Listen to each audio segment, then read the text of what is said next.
Hey guys, it's Mrs. Wagner here. We are doing Algebra 2. We are doing the third video for our packet. So we're actually doing week 4 today. I just wanted to say hi and give you a couple jokes. What do you call a guy with a rubber toe? Roberto, of course.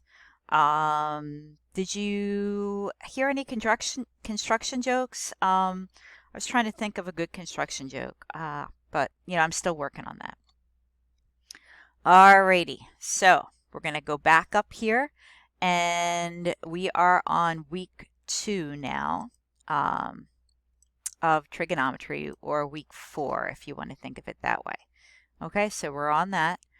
And we're going to look at solving for the missing side today. So this might be a little bit of a longer video than normal.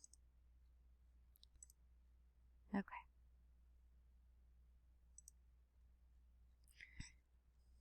Learning my drawing tools.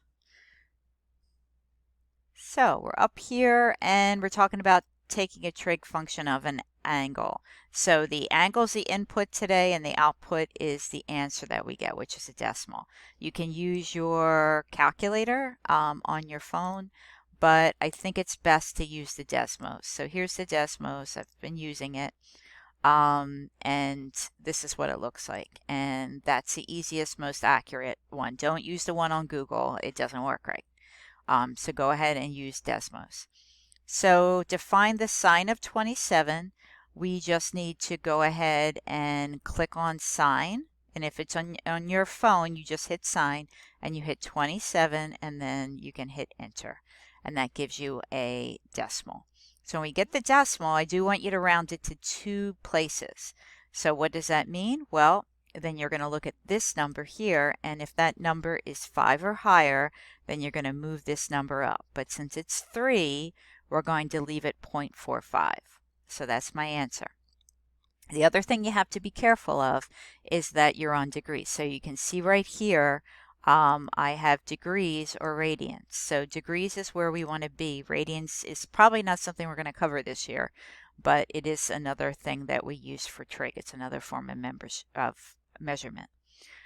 All right, so moving up here, we have you trying out a couple trig functions. So the cosine of 11, so you just go over here, you say cosine of 11 and hit enter and get a number. It looks like that 1 doesn't make that 0.98 change, so it's 0.98. So go ahead and try the tangent of 57 and see if you get this answer here. Looking for a side. So to look for a side, the first thing that we really should do is we really should always be writing our SOHCAHTOA here, right? So we should be writing our SOH. Oh, yeah, I'm just trying here. Bear with me. I'm TOA. All right, so that looks really bad. But we should be writing our SOHCAHTOA there on the side. It's the first thing that we should be doing. The next thing that we should be doing is labeling and figuring out where our angle is. So I need to figure out where my angle is. So it's right here, the 61. So that's why you see me do that, and you see me do the spray bottle. So we imagine that a spray bottle is coming up and it's hitting the side that is opposite. So there's your opposite, there's your hypotenuse, which is the biggest side, and then of course your adjacent. So those are all very important, because once I know that, and you can see I put a little star on here, but you can use check marks as well. I just didn't have the check mark available to me when I was using my drawings. So I have opposite and hypotenuse. Well, if I look at my SOHCAHTOA, it's on the side, which I should have drawn, then I know that opposite and hypotenuse is sine. So once I know that that's sine, then I can say that sine is, thank you. Okay, so sine is opposite over hypotenuse. So I say opposite over hypotenuse, right? And then I look at my picture, x over 34. So sine of 61, we practice that up here. So we put in, clear it out, we put in sine of 61 and I get a decimal. So I get this number here, and I'm going to round it to 0.87. So right here, 0.87, that's what the sine of 61 is. So 0.87 is x over 34 because it's opposite over hypotenuse. So to solve it, I have this x over 34. Well, that's x divided by 34, which means that to get rid of dividing by 34, I have to multiply by 34. So I'm going to multiply this side by 34 and this side by 34, and I get 29.58. And when I have a side, I usually round off sides to the nearest tenth.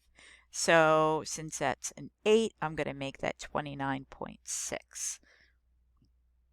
All right. So again, I want you to write SOHCAHTOA down the side, and then I want you to take a look at this triangle. So in this triangle, I'm given this 12 degrees. So I have a 12 degrees here. So again, I think of my spray bottle, which hits the side opposite.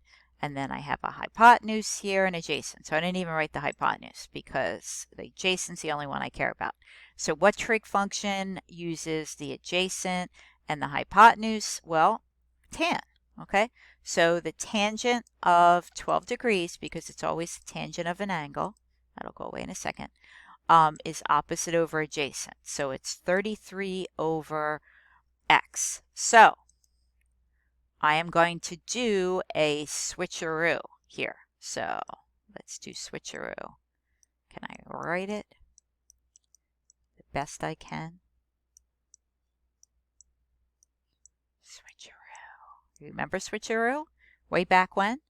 Okay, so what does switcheroo mean? Switcheroo means that you're going to take, switcheroo is like if we had like 1 over 2 equals 3 over x, right? And we switch these around, things that are opposite, right? So we're going to switch these two around. So where this 0.212 is, I'm going to put the x, and where x is, I'm going to put this 0.212. So where did this 0.21255, where did this thing come from, right? This thing right here, where did that come from? Well, that came from the tangent of 12. So I put in the tangent of 12 into my scientific calculator, and I got that answer. So then this number equals 33 over x, and now I can switch those two. And again, I cannot,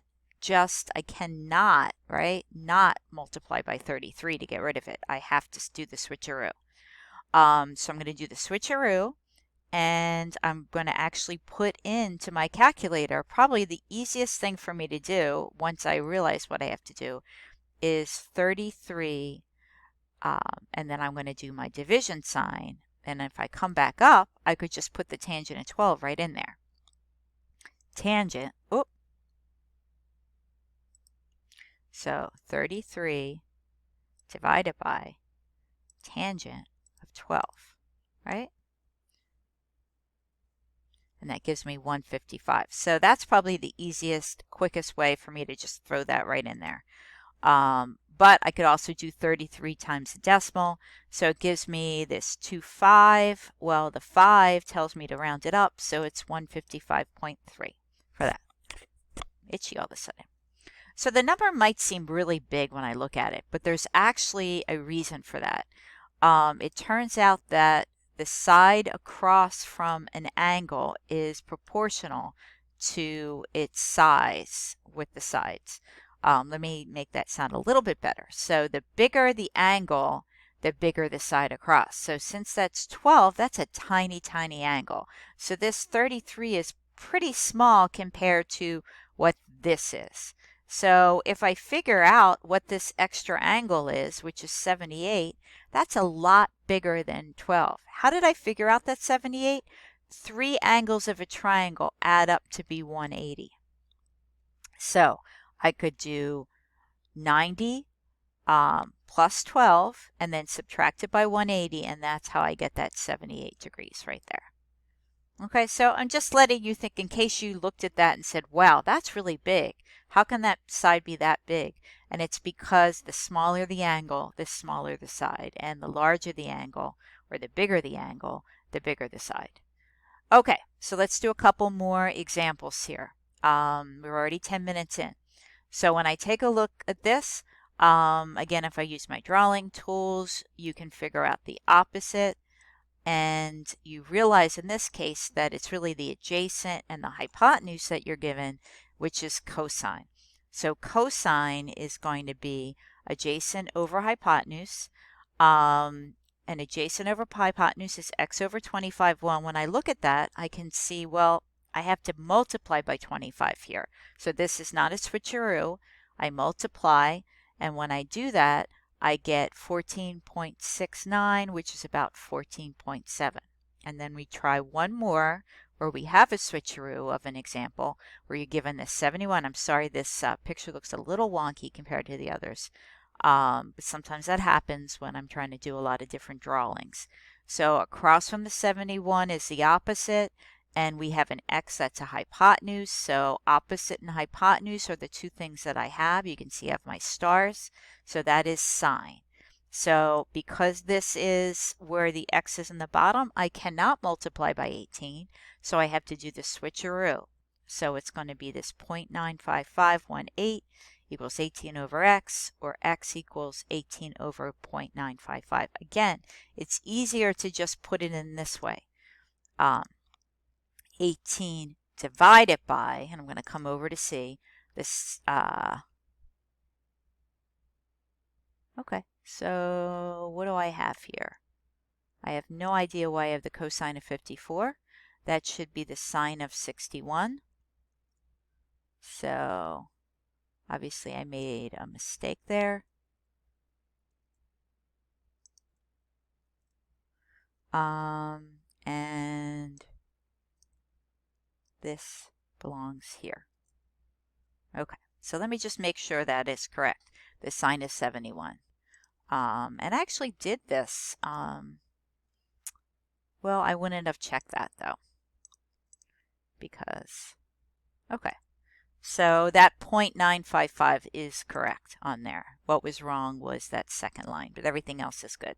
So 0.955 is 18 over x, and then you do the switcheroo and you get about 19. So all the rest is okay for that. And you may say, hey, that 18 and that 19 are so close together. Why is that? Well, that's because 71 is a big angle and 90 is a big angle. So those two numbers may be a little comparable. But what we do know is the hypotenuse is the biggest side.